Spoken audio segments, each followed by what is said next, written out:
अस्सलामुअलैकुम everyone. Respiratory disorders का जो हाफ हमारे पास टॉपिक था, जिसमें आज हमने निमोनिया के बारे में और अस्थमा के बारे में पढ़ना है, उसके बारे में पढ़ने जा रही हैं। इससे पहले हमने पढ़ा था कि किस तरह ब्रोंकिट्स और हमारे पास जो एम्फीसीमा दो डिसऑर्डर्स थे रेस्पिरेटरी डिसऑर्डर्स, उनके बारे में हमने उनकी काजेस सिम्टम्स और किस तरह वो फैलता है या किस तरह ये डिसऑर्डर्स लंग्स को मुतासर करते हैं, उसके बारे में पढ़ा था। आज का जो हमारा है निमोनिया के बारे में, बेसिकली अगर निमोनिया की बात की जाती है तो ये इन्फेक्शन है। यानी ये लंग्स को क्या करता है, ये इन्फेक्शन है, ये ऐसा इन्फेक्शन है जो सिंगल एक लंग को भी हो सकता है और दोनों लंग्स, यानी अगर ये दोनों लंग्स को मुतासर करता है, दोनों लंग्स को नुकसान पहुंचाता है, तो हम इसे डबल निमोनिया कहते हैं।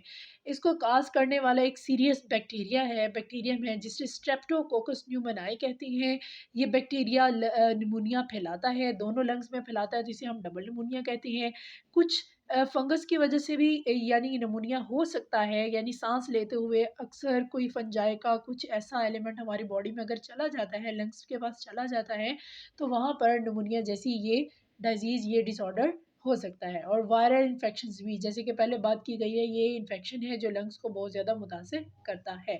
अगला जो अगर इसकी बात की जाती है, ये लंग्स के अंदर जैसे ही एंटर होता है, वहाँ सेटल डाउन होता है, ग्रो इन नंबर, यानी ये वायरस, फंगस या बैक्टीरियम की बात की जाती है, तो जैसे ही ये लंग्स के अंदर एंटर होते हैं, तो एंटर होने के बाद ये वहाँ पर सेटल होते हैं, सेटल होते ही ये अपने नंबर्स की, यानी वो अपनी ग्रोथ को स्टार्ट कर लेते हैं, और ये बहुत ज़्यादा जगह को, यानी लंग्स को, बहुत ज़्यादा लंग्स को ये इफ़ेक्ट करते हैं। लंग टिश्यूज़ को तोड़ते हैं और पूरे के पूरे लंग को ये फिल कर देते हैं फ्लड और पस के साथ। पस होता है एक ऐसा मादा, गंदा मादा, जिसके अंदर व्हाइट ब्लड सेल्स जो डेड कर जाते हैं, उनके साथ वो, यानी पस के साथ, गंदे पीप के साथ, मादे के साथ वो लंग्स को भर देता है। इसके सिम्पटम्स क्या थी हमारे पास? पहली सिम्पटम है इसकी हाई फीवर, यानी इस निमोनिया की कंडीशन में बहुत ज़्यादा तेज़ बुखार हो जाता है, शिवरिंग, काँपना स्टार्ट हो जाते हैं, कफ बहुत ज़्यादा खाँसी होती है और बलगम के साथ खाँसी होती है। स्किन कलर डस्की पर्पलिश हो जाता है। क्यों? क्योंकि पहले जैसे कि बात की गई है, बहुत कम ऑक्सीजन अंदर अब्ज़ॉर्ब होगी। लंग्स के अंदर वो सारे का सारा मादा भर जाएगा, पस भर जाएगा, जिसकी वजह से ऑक्सीजन जब अंदर डिज़ॉल्व ही नहीं होगी, तो पूरी बॉडी का जो कलर होगा वो डस्की पर्पलिश हो जाएगा और पुअर ऑक्सीजन ब्लड हमारी बॉडी में मौजूद होगा। इसके लिए एक वैक्सीन यूज़ की जाती है, कोकस न्यूमोनाई। अच्छा, इस वैक्सीन की अगर बात की जाती है, तो ये वैक्सीन निमोनिया से बचाव के लिए इस्तेमाल की जाती है।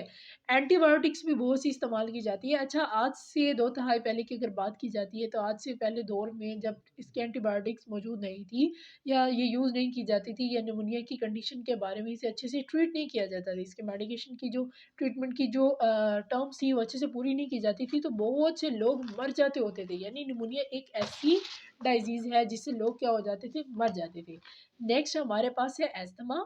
अगर अस्थमा की बात करते हैं, तो ये एक किस्म की एलर्जी है। अस्थमा एक ऐसी एलर्जी है जिसके अंदर ब्रोंकाई और ब्रोंक्यूल्स दोनों इन्फ्लेम हो जाती है, जैसे कि हमने पहले पढ़ा था, और उनमें बहुत ज़्यादा म्यूकस बनता है, जिसकी वजह से सांस लेने में बहुत ज़्यादा दुश्वारी महसूस होती है। ये एलर्जी एक ऐसी एलर्जी है जो बहुत से डिफरेंट टाइप्स के एलर्जेंस, यानी कुछ लोग होते हैं उनको स्मोक से एलर्जी होती है, कुछ होते हैं उनको डस्ट से एलर्जी होती है, परफ्यूम से एलर्जी होती है, पोलन ग्रेन से एलर्जी होती है, यानी एलर्जी भी डिफरेंट टाइप के एलर्जेंस की वजह से होती है। अच्छा, इसके सिम्पटम्स थी हमारे पास शॉर्टनेस ऑफ ब्रीथ, व्हीज़िंग होती है, साँस लेना, लेकिन साँस लेते हुए सीटी की आवाज़ आना। तो वो साँस लेते हुए सीटी की आवाज़ आती है। काफ़ी ज़्यादा कफ़ होती है, खाँसी होती है, चेस्ट टाइटनेस होती है, यानी छाती अकड़ जाती है और साँस अंदर-बाहिर होने में बहुत ज़्यादा मुश्किल महसूस होती है, बल्कि साँस लिया ही नहीं जाता।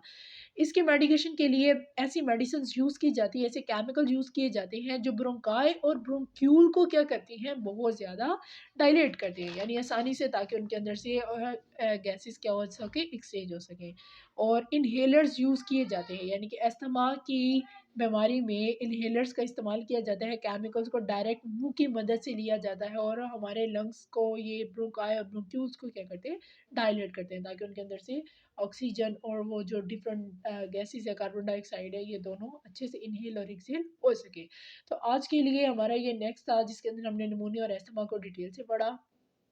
बेसिकली पेपर में जब भी आपसे पूछा जाता है आपने इसके बारे में बेसिक इन्फॉर्मेशन देनी है, इसकी सिम्टम्स की बतानी है और इसकी मेडिकेशन बतानी है, यानी हम इसे किस तरह ट्रीट कर सकते हैं, यही होता है। और लगभग हमारे पास जितने डिसऑर्डर्स हैं उन सबकी सिम्टम्स नॉर्मली सेम होती है। पेपर में अक्सर शॉर्ट क्वेश्चन भी आ जाता है कि 2 नंबर का सवाल आ जाता है कि जी सिम्टम्स लिखें।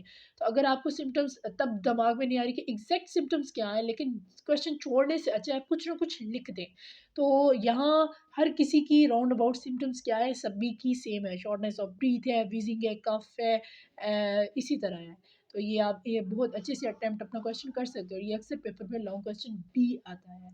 By the way best of luck, thank you so much.